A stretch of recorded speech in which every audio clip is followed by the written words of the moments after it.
Varicose veins కి సరైన చికిత్స కోసం సంప్రదించండి ఎవిస్ హాస్పిటల్. నమస్కారం.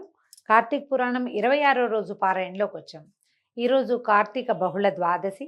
ముందు రోజు ఏకాదశి నాడు ఉపవాసం ఉన్నవారు ఏకాదశి నాడు దాన ధర్మాలు ఏదైనా కుదిరితే చేసుకోవటం, ఒకవేళ కుదరకపోతే ద్వాదశి నాటి ఉదయము ద్వాదశి ఘడియలు దాటకుండానే పారణ చేయాలి. భోజన కార్యక్రమం ముగించుకోవాలి. ఎవరైనా బ్రాహ్మణుడికో లేదా సాటి వాళ్ళు ఎవరైనా సరే, మన వాళ్ళకైనా సరే, వారికి భోజనం పెట్టి దక్షిణ తాంబూలాదులు ఇచ్చి తర్వాత మనం కూడా భోజనం చేయాలి. ఒకవేళ ఏదైనా దాన ధర్మాదులు చేయదలుచుకుంటే పారణకి ముందే ఉదయకాలంలోనే దాన ధర్మాదులు, దీపదానం చేయదలుచుకుంటే అది, దీపారాధనలు విశేషించి చేయదలుచుకుంటే అవి చేసేసి తర్వాత ద్వాదశి పారణం చేయటం మంచిది. ఎవరైతే ఏకాదశి నాడు ఉపవాసం ఉండి ద్వాదశి నాడు పారణ చేసి యథావిధిగా బ్రాహ్మణుని అర్చించి ఏదో తాంబూలాదులు అవి ఇచ్చిన వాళ్ళు మధ్యాహ్న కాలం నిద్ర చేయకూడదండి. మధ్యాహ్నం పడుకోవద్దు.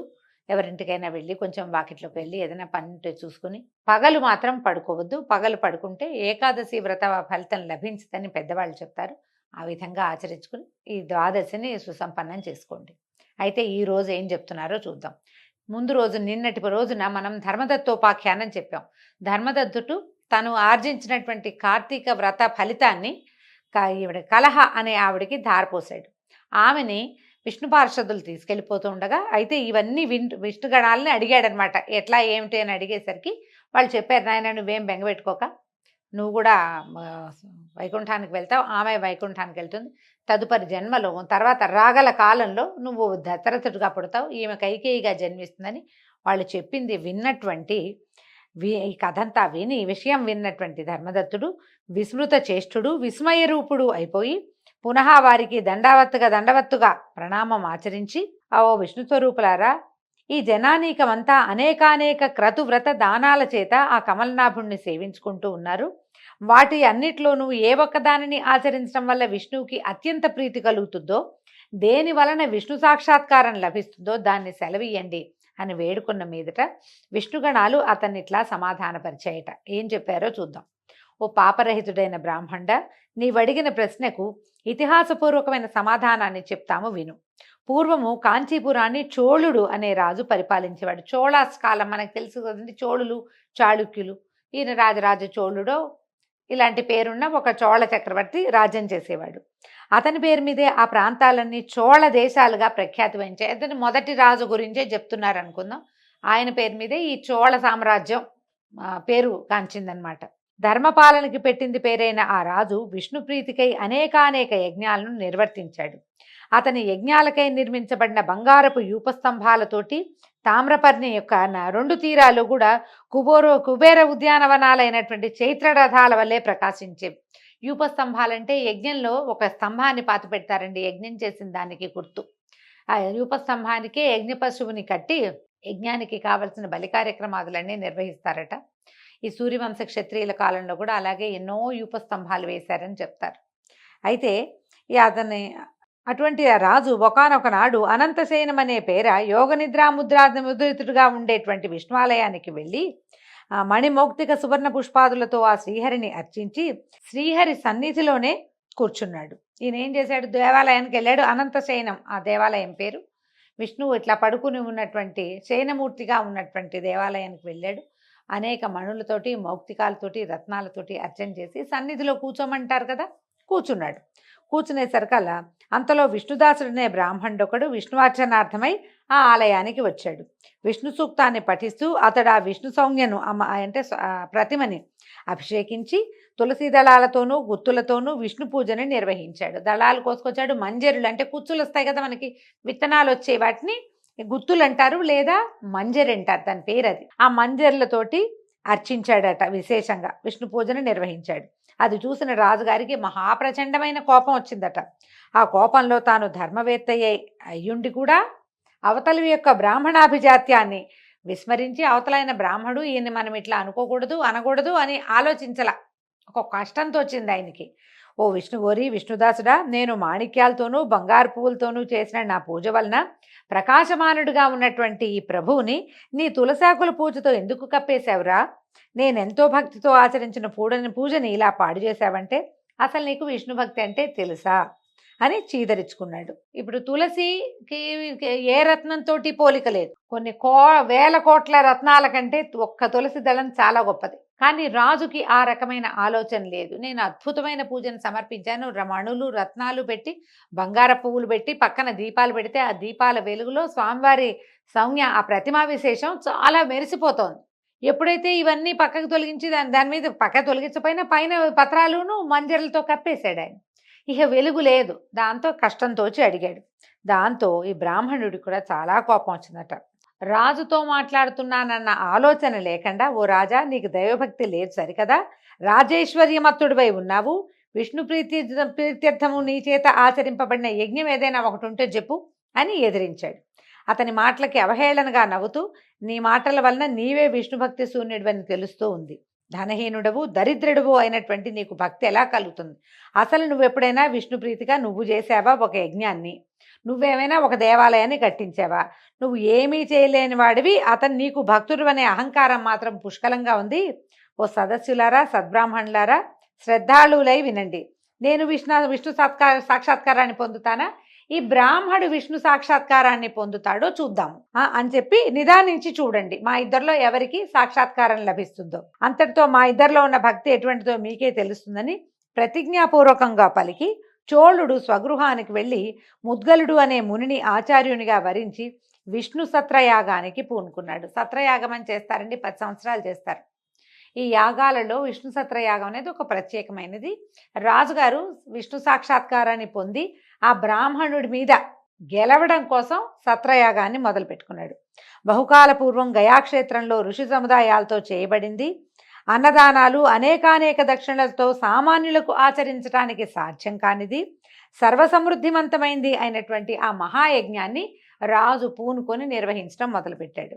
పేదవాడైన విష్ణుదాసుడు ఆ గుడిలోనే విష్ణు దీక్షితుడై హరిప్రీతికై ఆచరించవలసిన మాఘ కార్తీక వ్రతాచరణలు, తులసీవన సంరక్షణలు, ఏకాదశి నాడు ద్వాదశాక్షరి యుత విష్ణు జపము, షోడశోపచార విధిని నిత్య పూజలను నృత్య గీతవాద్యాది మంగళ ధ్వనులతోనూ ఈ విధంగా తన శక్తి మేరకు భక్తియుక్తుల్ని ఆచరించడం మొదలుపెట్టాడు. ఈ పందెం రాజు మొదలుపెట్టాడు. ఆయన మొదలెట్టాడు కాబట్టి విష్ణుదాసుడు కూడా తను చేయటం మొదలుపెట్టాడు. తుదకు ఇతను ఏం చేసేవాడు, నిత్యము సర్వవేళల్లోనూ భోజనాది సమయాల్లోనూ సంచారమందు తుదకు నిద్రలో కూడా హరినామస్మరణను చేస్తూ ప్రత్యేకించి మాఘ కార్తీక మాసాలలో విశేష నియమపాలన్ని ఆచరిస్తూ ఉండేవాడు. ఆ విధంగా భక్తులైన చోళుడు విష్ణుదాసుడు ఇద్దరూ కూడా తమ సర్వేంద్రియ వ్యాపారాలని విష్ణువ్రతనిష్టలోనే నిలిపి విష్ణు సాక్షాత్కార ప్రాప్తి కోసం చాలా కాలం తమ వ్రతాల్ని ఆచరిస్తూ ఉండిపోయారు. కాలం గడుస్తూ ఉండగా ఒకనాటి సాయంకాలం విష్ణుదాసుడు వండుకున్న భోజనాన్ని ఎవరో కాజేసుకుని వెళ్ళిపోయారు. నేనేం చేశాడు, పగలల్లా విష్ణు సేవలో ఉండి సాయంకాలం భోజనం వండుకుని దేవాలయానికి వెళ్ళి అర్చన చేసుకుని వచ్చాక తినేవాడు. బహుశా పాపం అన్నం వంట ఏదో వండుకున్నాడు, అది అక్కడ పెట్టాడు, అది కాస్త వెళ్ళిపోయింది, ఎవరో తీసుకుపోయారు. ఆ దొంగిలించిన వాళ్ళెవరా అనే విషయమై విష్ణుదాసు పెద్దగా విచారణ చేయలేదు. పునః వంట ప్రయత్నాలు చేద్దామంటే సాయంకాలం పూజకు సమయం మించిపోవడంతో ఆ రోజున భోజనం లేకుండానే విష్ణు పూజ చేసేసుకున్నాడు. అందులోనే గడిపేశాడు. మర్నాడు కూడా వంట చేసుకుని శ్రీహరికి నివేదించే లోపలే ఎవరో ఆ వంటకాలని కాజేసుకుపోయారు. విష్ణు పూజకు వేళపోనీయకూడదనే ఆలోచనతో ఆ రోజు కూడా ఆ బ్రాహ్మణుడు అభోజనంగానే విష్ణు సేవని కొనసాగించాడు. ఇలా వారం రోజులు గడిచాయి. ప్రతిరోజు అతని భోజనాన్ని ఎవరో అతి చాకచక్యంగా, అంటే కంటికి తెలియకుండా పాపలు తీసేస్తున్నారు. ఆయన అక్కడే ఉంటాడు, ఎప్పుడు మాయమైపోతుందో అయిపోతుంది అంతే. అయితే ఈయన పస్తులుంటూ కూడా హరిసేవ చేస్తూనే ఉన్నాడట. వారం రోజుల పాటు అభోజనంగా ఉండటంతో విష్ణుదాసుడికి 7వ రోజున అనిపించింది, ఏమిటి ఇన్ని రోజుల నుంచి ఎవరో తీసుకుపోతున్నారు, ఆ దొంగ ఎవడో పట్టాలనిపించింది. వారం నుంచి ఏం పెద్ద శ్రద్ధ పెట్టలా, చివరికి ఒకరోజు అనిపించింది అనమాట.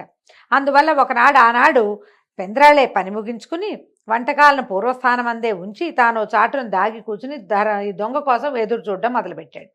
కొంతసేపటికి ఒకానొక చండాలుడు ఆ అన్నాన్ని దొంగిలించేందుకు వచ్చాడు. వాడి ముఖం అత్యంత దీనంగా ఉంది. రక్తమాంసాలు ఏమాత్రము లేకుండా కేవలము ఎముకల మీద చర్మం కప్పినట్టుగా ఉన్నవాడు అన్నార్తుడు అయిన ఆ చండాలుడు వంటకాలను దొంగిలించుకుపోవటం మొదలుపెట్టాడు, తీసేశాడు అనమాట. అతని దైన్య హైన్య స్థితిని చూసి అప్పటికే కరుణాభరితమైన హృదయంతో ఉన్న బ్రాహ్మణుడు, ఓ మహాత్మా కాసేపు ఆగవయ్యా, ఆ అన్నాన్ని అలా ఒట్టిగా తింటం కష్టం, ఈ నేతి కూడా పట్టుకెళ్ళని నేతి గిన్నె తీసుకుని బయలుదేరాడు. నేతి జాడితో సహా అతని వెంటపడ్డాడు. ఈ విప్రుడు తనని బంధించి రాజభట్లకు అప్పగించుతాడనే భయంతో ఆ చండాలుడు విసురుగా పరిగెత్తడం మొదలుపెట్టాడట. ఈ బ్రాహ్మణాయన కూడా ఆ చోరుడి వెనకాలే పరిగెడుతూ, అయ్యా నెయ్యి తీసుకుని కలుపుకొని తినవయ్యా స్వామి, చెప్పిన మాట వినవయ్యా, నెయ్యి నెయ్యి వడ్డించటానికి వెంబడబడుతున్నాడు. అసలే అలసటగా ఉన్న చండాలుడు భయం వలన నేలని బడి మూర్ఛపోయాడు. అతన్ని వెన్నంటి వచ్చిన విష్ణుదాసుడు, అయ్యో మూర్ఛపోయావా మహాత్మా అని చెప్పి తన పైవస్త్రపు చెంగులతో ఆ చండాలుడికి ఇట విసరటం మొదలుపెట్టాడు. పాపం ఊపి లేదు, ఈయన నీరసపడిపోయి మూర్ఛపోయాడు, భయపడ్డట్టున్నాడు. ఇంత పరిగెత్తాడు ఆకలితోటి అని బాధపడుతూ విసురుతున్నట్ట. ఈ విసిరిన గాలికి మెల్లిగా శీఘ్రంగా కోలుకున్నటువంటి చండాలుడు చిరునవ్వు నవ్వుతూ లేచాడు. అప్పుడు ఇతడు విష్ణుదాసుని కళ్ళకి శంఖచక్ర గదాబ్జధారి, పీతాంబరుడు, చతుర్భుజుడు, శ్రీవత్సలాంఛితుడు, కౌస్తుభాలంకృతుడు అయిన శ్రీమన్నారాయణుని వలె కనిపించటంతో అతగాడు సాత్విక భావావృతుడైపోయి అవాక్కుగా ఉండిపోయాడు. అట్లా నోరు తెచ్చుకుని ఉండిపోయాడు అనమాట. విస్మయకరమైన సంఘటన ఉన్నప్పుడు మనం ఏం చేస్తాము? ఎవరికైనా మాట మంతి వస్తుందా? ఏమీ లేదు, నోరు తెచ్చుకొని ఉండిపోయాడు, అవాక్కుగా ఉండిపోయాడు. ఈ భక్త భగవానుల సంగమ దర్శనార్థం ఇంద్రాదులు ఎందరో విమానారూఢులై ఆ ప్రాంతాలకు వచ్చారు. విష్ణువు మీద, విష్ణుదాసుడి మీద కూడా పువ్వుల వాన కురిపించారట. అప్సరసలు ఆడారు, గంధర్వులు పాడారు, దేవగణాల వందలాది విమానాలతో ఆకాశం అంతా నిండిపోయిందట. భగవంతుడు భక్తుడు కలిసినటువంటి ఈ సన్నివేశం అత్యద్భుతమైనది, లోకంలో చాలా అరుదుగా జరిగేది. ఈ అరుదైన సంఘటన చూడ్డానికి దేవగణాలన్నీ వచ్చి బార్లు తీర్చేశాయట ఆకాశం అంతా. అనంతరము ఆ ఆదినారాయణుడు విష్ణుదాసుని గాఢంగా కౌగలించుకున్నాడు. తన సారూప్యాన్ని ప్రసాదించి తనతో బాటే విమానం ఎక్కించుకుని వైకుంఠానికి బయలుదేరాడు. యజ్ఞవాటికలో ఉన్న చోళుడు గగనగాములైన బ్రాహ్మణ బ్రహ్మజనకులిద్దరినీ చూసి ఆశ్చర్యపోయాడు. యజ్ఞవాటికలో ఉన్నాడు, ఆయన చూశాడు, చోళుడికి విమానం కనపడుతోంది. ఎట్లా కనపడింది? దైవ విమానం అంటే అతను కూడా మహాభక్తుడే, అందులో అనుమానం ఏం లేదు. బ్రాహ్మణుడితో సాటి వచ్చేంత భక్తి లేదు, కానీ ఉన్నది భక్తి. దాంతో ఆయనకి కనిపించేశారు కల. అయితే అలా చూస్తూ ఉండిపోయాడు. తక్షణమే తన ఆచార్యని పిలిచి, ఓ ముద్గరముని, నాతో వివాదమాడిన ఆ నిరుపేద విప్రుడు విష్ణు రూపాన్ని పొంది వైకుంఠానికి వెళ్ళిపోతున్నాడు.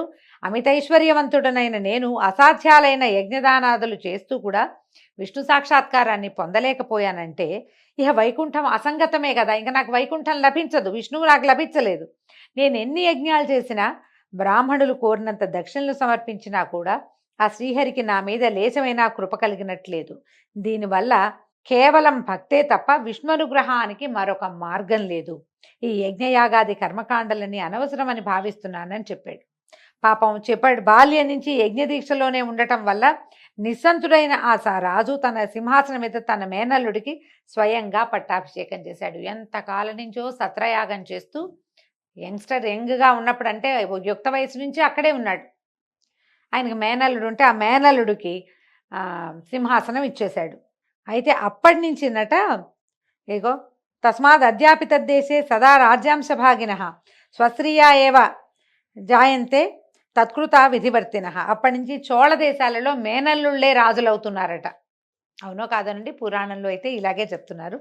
చోళ దేశాల్లో రాజ్యాధికారాన్ని పొందటంలో రాజుల మేనల్లుళ్లే కర్తలవుతూ వచ్చారు. అనంతరము చోళుడు యజ్ఞహోమగుండం దగ్గరికి చేరి, ఓ శ్రీహరి, త్రికరణ శుద్ధిగా నీ ఎందలి భక్తిని నా యందు సుస్థిరం చేయి తండ్రి అని ప్రార్థించి సమస్త సదస్యులు చూస్తుండగా అగ్నిప్రవేశం చేసేసాడు. ఏంటంటే ఇది పోటీ కోసం చేయలేదండి.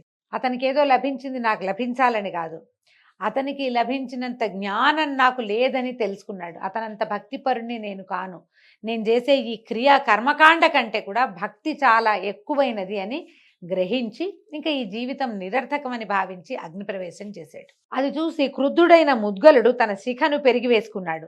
అది మొదలుగా ఆ గోత్రం ఈనాటికి కూడా విశిఖగానే వర్ధిల్లుతోంది. ముద్గలుడనేటువంటి ఆచార్యుడు ఈయనతోటి యజ్ఞం చేయిస్తున్నవాడు తన శిఖని వెనకాల ఇది పెట్టుకుంటారు కదా, పిలకనమ్మ అనాలి. తెలుగులో ఇలాంటి పదం వాడకూడదండి. మనం ఎవరి గురించైనా బ్రాహ్మణుల గురించి, పెద్దవాళ్ళ గురించి ఇలా కథల్లో చెప్పేటప్పుడు కూడా శిఖ అని చెప్పాలి. శిఖ కాదండి, శిఖ. ఈ శిఖని లాగేసుకున్నాడట, తలంతా నెత్తురుమైపోయింది. కానీ ఆయన గోత్రం ఇప్పటికీ కూడా విశిఖ పేరుతోటి ఒక గోత్రం నడుస్తోంది. అయితే హోమగుండంలో ప్రవేశించిన రాజుని అందులో ఉంచి అగ్నిలోంచి ఆవిర్భవించిన శ్రీహరి ఇట్లా పట్టుకున్నాడట, ఆదుకొని ఆ చోళుని ఆలింగనం చేసుకుని అతనికి కూడా సారూప్యాన్ని అనుగ్రహించి అక్కడి వారందరూ ఆశ్చర్యంగా చూస్తుండగా తనతోటి వైకుంఠానికి తీసుకెళ్ళిపోయాడు. ఓ ధర్మదత్త, అలనాడు ఈ విధంగా ఆ శ్రీహరి ఇటు విష్ణుదాసుని అటు చోళుని కూడా అనుగ్రహించి సాక్షాత్కారం ఇచ్చి తన వైకుంఠ ద్వారపాలకులుగా చేసుకున్నాడు. కాబట్టి ఓ విప్రుడా, విష్ణు అనుగ్రహానికి విష్ణు సాక్షాత్కారానికి 2 విధాలుగా ఉన్న ఒకే ఒక మార్గము భక్తి మాత్రమే. కర్మకాండలు ఎన్ని చేసినా, ఎన్ని పువ్వులు పెట్టాం, ఎంత తెచ్చాం, ఎంత ప్రసాదాలు చేసాం కంటే కూడా భక్తి, ఎంత మనసు భగవంతుని యందు ఉంచాము, ఎంత శ్రద్ధ భగవంతుని మీద ఉన్నది అనేదే అత్యంత ముఖ్యమైనది. ఆత్మజ్ఞానము ఒకటి, ఆత్మజ్ఞానం రెండోది ఆత్మార్పణము అని విష్ణుదత్తుడికి బోధించి విష్ణు పార్షదులు మౌనం వహించారు. దీంతో 26వ రోజు పారాయణ పూర్తయిందండి. రేపు ఉదయం 27వ రోజు పారాయణలో మళ్ళీ కలుసుకుందాము. నమస్కారం.